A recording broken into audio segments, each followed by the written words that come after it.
Oui, bon, Mulan, c'est peut-être un vieux Disney, mais il n'empêche qu'elle est badass. On va voir. C'est moi!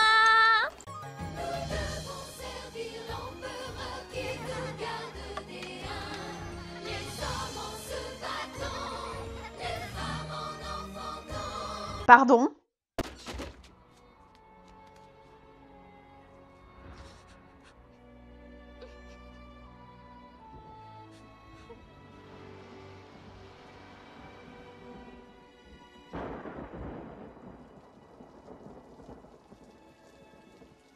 Clairement, Mulan a plein de problèmes et elle n'a pas vraiment envie de se marier.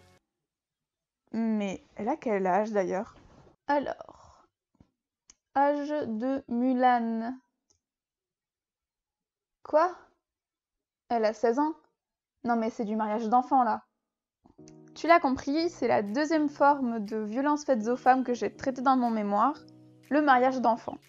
Bon, même si le mariage peut avoir différentes significations selon les cultures, tu vois à peu près ce que c'est. Bon, c'est un moyen, parfois parmi d'autres, d'officialiser une union qui va créer ou agrandir une famille, mais aussi qui va créer des obligations légales entre les époux. Par exemple, le devoir de se porter mutuellement assistance ou le devoir de fidélité. Du coup, tout le tout-team n'est pas à prendre à la légère. Les deux époux doivent consentir au mariage, c'est-à-dire qu'ils doivent être d'accord pour se marier et qu'ils doivent accepter tout ce qui va avec. Pour protéger cette idée, on a même rédigé une convention internationale sur le consentement au mariage, l'âge minimum du mariage et l'enregistrement du mariage. Elle a été signée en 1962 et ne comporte que 10 articles. Une telle concision mérite d'être applaudie dans notre univers de codes et d'articles à rallonge. Merci. Cette idée de consentement est très bien reprise à l'article 1. Aucun mariage ne pourra être contracté légalement sans le libre et plein consentement des deux parties. Le seul bémol, c'est que cette convention n'a pas eu de succès. Seulement 55 États l'ont ratifiée, sachant qu'il y a 193 États membres de l'Organisation des Nations Unies. Donc, potentiellement, les autres États peuvent faire ce qu'ils veulent avec le consentement des époux au moment du mariage. Cette convention parle d'autre chose en rapport avec le consentement, l'âge minimum pour le mariage.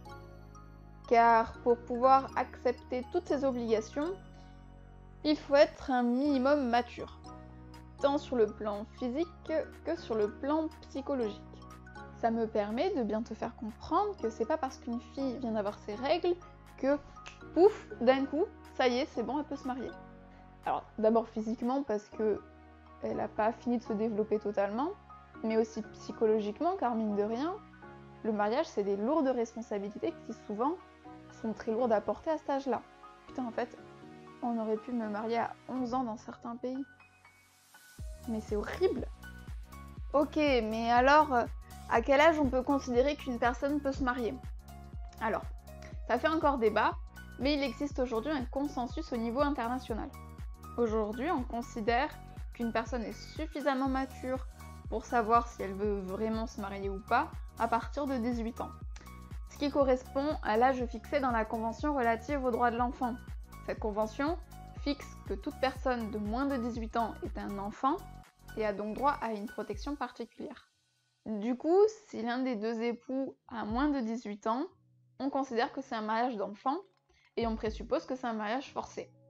Dans la plupart des pays, dans ce cas-là, souvent la seule solution c'est de faire annuler le mariage, en invoquant l'absence de consentement. Mais dans d'autres pays, par exemple en Inde, ça peut être passible d'une peine d'amende, voire d'une peine de prison. Ok, mais alors là, elle est où la discrimination? Eh bien, parce que ça touche beaucoup plus de femmes, pardi. Alors déjà, dans les lois, parfois les femmes peuvent se marier plus jeunes que les hommes, voire leur consentement peut être remplacé par celui de leurs parents ou du père quand elles sont encore plus jeunes. En plus, dans certaines cultures, elles peuvent être carrément données en cadeau avant même leur naissance pour régler un problème entre deux familles ou créer une alliance. En fait, les lois viennent souvent de traditions où la femme est considérée comme inférieure ou juste bonne à être femme au foyer. Mère au foyer plutôt. Et le problème, c'est que même en essayant de faire changer la loi, c'est très dur de faire changer les mentalités. Dans le monde, selon des estimations de 2014, 156 millions d'hommes ont été mariés avant 18 ans. Mais on estime aussi que 720 millions de femmes dans le monde ont été mariées avant 18 ans. Pour faire plus simple, c'est à peu près une fille sur 4 qu'on marie avant ses 18 ans. Ça arrive à peu près toutes les 2 secondes, si on en croit les estimations. Tic, tac, tic, tac. Et de 2. En plus, le mariage, souvent, c'est pas le pire. Parce que là, je vous parle pas des violences domestiques, des grossesses à haut risque, etc. Et alors, Mulan en Chine? Alors, en vrai, aujourd'hui, la Chine, c'est pas trop le problème en matière de mariage d'enfants, puisque le pays favorise une politique de mariage tardif.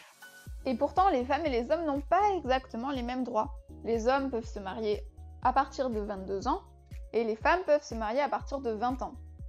Mais bon, voyons le côté positif, il n'y a pas d'exception, et du coup, c'est juridiquement impossible de se marier avant 18 ans en Chine. C'est déjà ça. Voilà, j'espère que tu comprends mieux de quoi on parle quand on parle de mariage d'enfants, et j'espère que cette petite trilogie sur mon mémoire t'a plu. N'oublie pas de t'abonner si tu veux pas louper les prochaines vidéos. Sur ce, plein de bisous, et soignez vos droits.